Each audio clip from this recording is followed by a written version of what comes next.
বইয়ের কিছু কারণ নাই। মেডিকেল অ্যাডমিশন অনেক ইজি হয়, এবারও সহজ হবে, সবসময় সহজ হয়। তোমার সর্বোচ্চ অবশ্যই করবে। এখন তোমার সময় নিজের সময় দেওয়া, বেশি বেশি প্র্যাকটিস করা। তার না একটা পাপা দাও কাকু একটা পাপা দাও।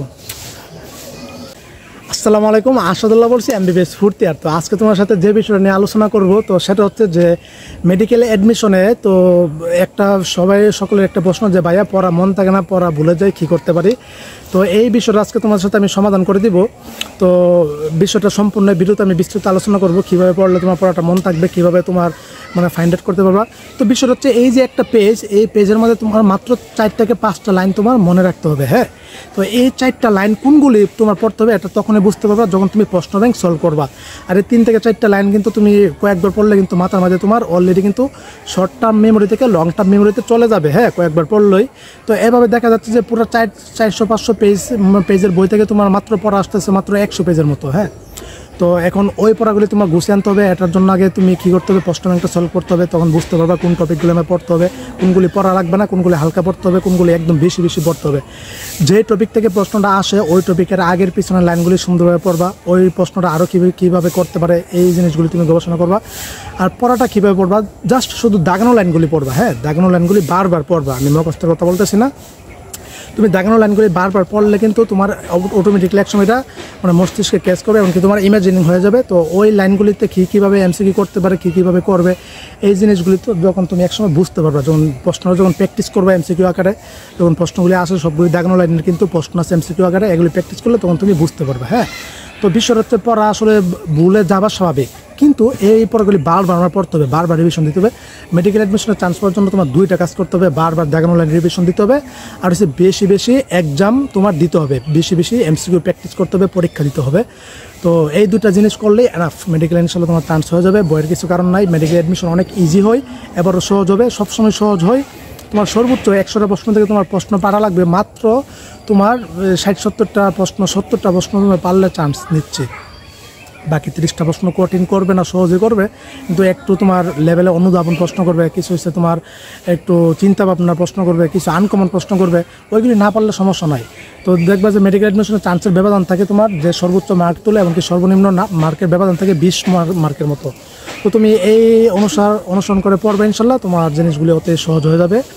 আর হচ্ছে তোমার এই প্র্যাকটিস অবশ্যই করবে। এখন তোমার সময় নিজের সময় দেওয়া, বেশি বেশি প্র্যাকটিস করা, এই 2টা কাজ এখন বেশি করতে পারলে তোমার প্রস্তুতিটা গুছিয়ে আনবে। এখন মোটামুটি গুছিয়ে আনো, দাগানো লাইনগুলি পড়ো, এগুলি মনে রাখার দরকার নাই, বারবার শুধু পড়বা। পড়লে একসময় এমসিকিউটা প্র্যাকটিস আয়ত্তের মধ্যে এসে পড়বে। আর আমি তোমাদের জন্য এক্সাম বেস আনতেছি, পেড এক্সাম বেস কোর্স আমি চালু করতেছি। ব্যস্ততার জন্য আসলে আমি পারতেছি না। তো বাসায় এসেছি, আমি আর কাব্যগ্রন্থ প্রকাশ করতেছি। ওই কাব্যগ্রন্থের কালকে ঢাকায় প্রিন্টিংয়ের কাজ চলবে, তো ওই কাব্যগ্রন্থের জন্য দৌড়াদৌড়ি করতেছি। আমার এখানে আবার আমাদের ঐতিহ্যবাহী বালাগঞ্জ ইসলামী মহাসম্মেলনের 105তম ইসলামিক মহাসম্মেলন। এই যে আমার গেট থেকে শুরু হবে এক মাদ্রাসার গেট পর্যন্ত। হ্যাঁ, আমার বাড়ির গেট থেকে শুরু হবে দোকানপাট, মাদ্রাসা গেট পর্যন্ত প্রায় শত দোকান, হাজার হাজার মানুষের ভরপুর থাকবে। এগুলো ভিডিও আকারে তোমরা দেখো, গত 5-6 বছরের ভিডিও আছে ওয়াজের মহাসম্মেলনের। তো সকলকে দাওয়াত রইল, আসবা। আমার কাব্যগ্রন্থ এবার 21শে বইমেলায় 2025 স্টলে পাবা ইনশাল্লাহ, রকমারিতে পাবা, এমনকি আমার কাছ থেকে নিজেও অর্ডার করে নিতে পারবা, সবখানে পাবা ইনশাল্লাহ। বিশাল বড় কাব্যগ্রন্থ লিখেছি, প্রায় 70টা কবিতায় ভরপুর। তো সব ধরনের কবিতায় ইনক্লুড করেছে এটাতে, তো অবশ্যই পড়বা। আর আমার এখানে যেহেতু হাজার হাজার মানুষ আমার বাড়ির সামনে আসবে, তো এলাকাবাসী আসবে, অত্র 5-10 গ্রামের, তো প্রায় 30-40 হাজার মানুষ আসবে। তো এখানে অবশ্যই আমি স্টল দিতে যাচ্ছি, যেহেতু এটা একটা সুবর্ণ সুযোগ। আর তোমরা চাইলেও অনলাইনে অর্ডার করতে পারো, আমার কাছ থেকে অর্ডার করতে পারো। অবশ্যই কাব্যগ্রন্থটা ইনশাল্লাহ সংগ্রহ করবা। তো এভাবে পরে ইনশাল্লাহ মেডিকেল অ্যাডমিশন সহজ হবে, ভালো হবে। নিজের উপর বিশ্বাস রাখো, ভরসা রাখো। আর আমার এক্সাম করছে অবশ্যই ভর্তি হবে। হ্যাঁ, এক্সাম করছে তুমি একদম কম টাকা, যেগুলি মানুষ 3-4 হাজার টাকা ধরে, আমি মাত্র 200 টাকা ধরি, 200 থেকে 300 টাকা ধরি। প্রতিটি অধ্যায়ের এক্সাম 50 মার্কে থাকবে। হ্যাঁ, এমসিকিউ তুমি গুগল ডক্সে দিবা, কত পাচ্ছ, কত মেরিট, এগুলো দেখতে পারবা। তারপর হচ্ছে সাবজেক্ট ভিত্তিক থাকবে 100 মার্কে, তারপর পেপার ফাইনাল থাকবে 100 মার্কে এক্সাম, তারপর হচ্ছে তোমার এই ফাইনাল মডেল টেস্টও থাকবে 100 মার্কে।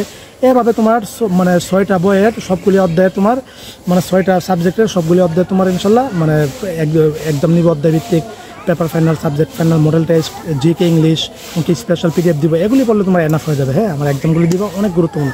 বিগত বছরগুলিতে 3-4 বছর প্রায় বিগত 2 বছর যাবত আমার কোর্সগুলিতে কিন্তু অনেক স্টুডেন্ট চান্স পেয়েছে, সরকারিতে, মেধাকোটায়, প্রাইভেটে, ভার্সিটিতে, তো নার্সিংয়ে, সব জায়গায় কিন্তু চান্স করে অনেক ভালো করে। গাইডলাইন করি মোটামুটি, আর এক্সামগুলি অবশ্যই দিবা। হ্যাঁ ইনশাল্লাহ। তো সবাই ভালো থাকো, সুস্থ থাকো, সকলের জন্য অনেক অনেক শুভকামনা রইল। তার না একটা পাপা দাও কাকুকে, কাকু একটা পাপা দাও। আসসালামু আলাইকুম।